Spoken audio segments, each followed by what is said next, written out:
옛날에요. 한 12년 정도 전에 지금은 고인이 된 분이지만 그 사장님 밑에서 처음 일을 배울 때 이 운행 관리자라는 거를 뭐 물론 일본 직원이죠. 그 직원한테 맡겼는데 한 세 번을 연속을 떨어지는 거예요. 그래서 한숨을 푹푹 쉬길래 그 사장님한테 제가 얘기했어요. 제가 시험 볼까요? 내랬어요. 그러니까 아니 네가 뭐 그러니까 막말로 니까짓 게 뭐 이러는 거예요. 왜냐면 제가 외국인이니까. 아니 제가 하도 승질 나갖고 저는 시험 보면 한 번에 붙어요. 저한테 맡겨주세요. 그러니까 비아냥거리면서 그러더라고요. 근데 요번에 한 번에 패스했어요. 안녕하세요. 트럭사입니다. 오늘은 6월이야. 9월 20일 수요일입니다. 우선 제가 박수를 좀 치겠습니다. 갑자기 무슨 박수냐? 8월 24일 날 저번 달 운행 관리자 국가 시험 친구에 대해서 오늘 발표가 났습니다. 제가 합격을 했습니다. 그래서 국가 시험을 패스를 했다. 시험 합격을 했다. 그래서 좀 있으면 합격증이 날라오겠죠. 그 은행 관리자라는 게 일전에도 얘기를 했지만 무엇이냐면요. 은행 관리자가 이 트럭이 25대, 29대 미만은 한 명씩 있어야 돼요. 그리고 29대 이상, 30대가 넘으면은 또 2명이 있어야 되고, 또 60대가 되면은 3명이 있어야 되고, 이렇습니다. 그래서 뭐 29대라 해도 혼자서 이 운영을 못해요. 그렇기 때문에 그 보조자도 또 필요하고 보조자도 이 강습을 받아야 되고 그런 게 있습니다. 근데 근본적으로 운행 관리자가 뭐냐면은 제가 이번에 합격한 시험을 보고서 국가 시험을 보고 합격한 그 운행 관리자라는 게 뭐냐면 이, 이, 이 차량에 대한 이 배차의 권한, 배차할 수 있는 권한, 그리고 그리고 교통 법규에 대해서 이 일본의 그 교통 법규에 대해서 이 직원들한테 드라이버한테 교육을 시키는 담당. 그리고 제일 중요한 거는 이, 이 차량을 운행을 나가기 전에 뭐 음주를 측정을 한다든지 그리고 수면은 제대로 취했는지 뭐 이런 거에 대해서 다 관리를 하는 겁니다. 직원들을 관리하는 겁니다. 근데 뭐 한국 이 노동법이랑 일본 노동법이 어떻게 많이 틀리다고 그 나라마다 특성이 있으니까 이 노동법이 틀리다고 생각합니다.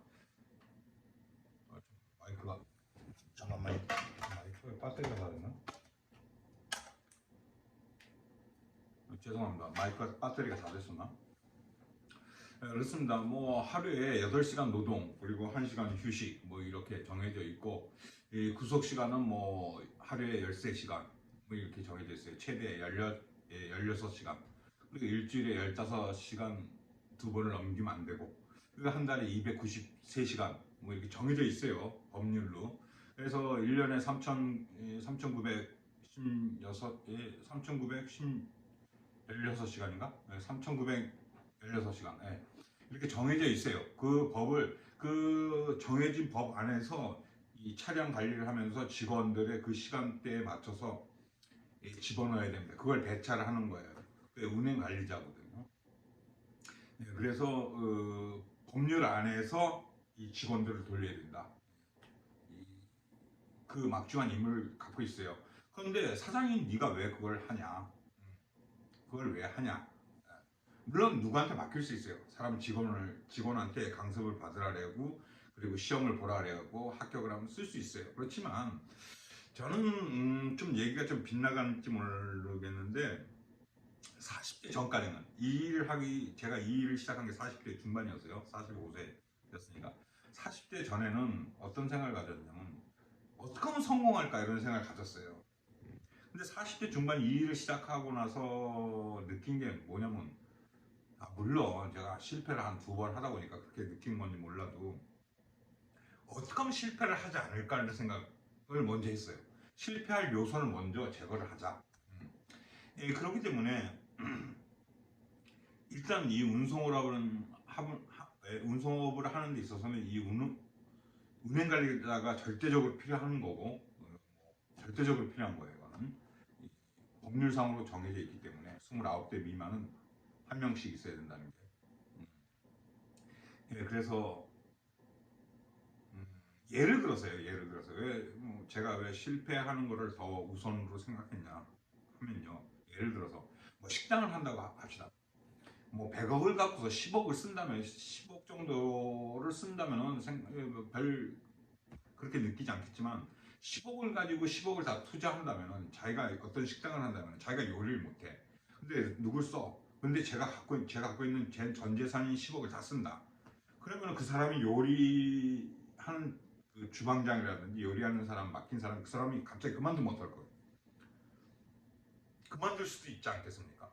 월급을 더 달라고 할 수도 있겠고 어디 쪽에서 월급을 더 주니까 유능한 사람이라면 어느 쪽에서 더 준다 그러면 빼갈 수도 있고 그러면 그 사람을 구할 때까지 영업이 정지잖아요. 내가 할 줄 알아야 된다는 거죠. 내가 할 줄. 그렇기 때문에 그런 요소를 배제를 해야 된다 이거죠. 전부. 그래서 어떻게 하면 성공할까 보다는 어떻게 하면 실패하지 않을까 그런 생각을 갖게 됐어요. 그러다 보니까 제가 뭐든지 제가 다 해봐야겠다. 제가 갖고 있어야겠다. 그래야 실패를 안 하겠다 이런 생각이 들어요. 그렇기 때문에 지금은 뭐 중형 트럭밖에 없지만 10대 이상이 되면은 제가 중형 트럭이 여러분 10대에서 이후부터는 대형 트럭을 넣을 겁니다. 대형 트럭을 넣으면 제가 대형 면허가 아직 없어요. 그럼 제가 대형 면허를 넣으려면은 대형 면허를 드라이버로 쓰겠죠. 만약에 중간에 그만두면 걔한테 일을 줬는데 대형 트럭을 제가 아니고 또 누구라도 할 수 있는 사람이 없을 경우에 곤란한 거 아닙니까? 일이 빵꾸 나는 거 아닙니까? 그렇기 때문에 그때는 제가 먼저 제 대형 면허가 있어야 된다 이거죠. 쌓야 된다 이거죠. 그걸 쓰려면은 그렇기 때문에 계속 이상하네. 이 배터리가 계속 나가버리네. 그래서 뭐 어쨌든 합격을 했다. 수석으로 합격을 했다. 수석으로 수석입니다.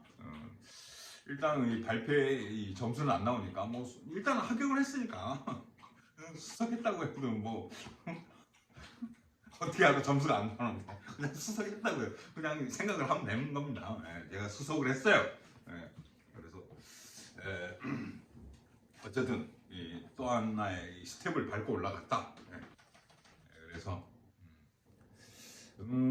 어쨌든 뭐 목표를 했었던 거고 그건 뭐 제가 열심히 해서 뭐 열심히 했습니다 공부. 그래서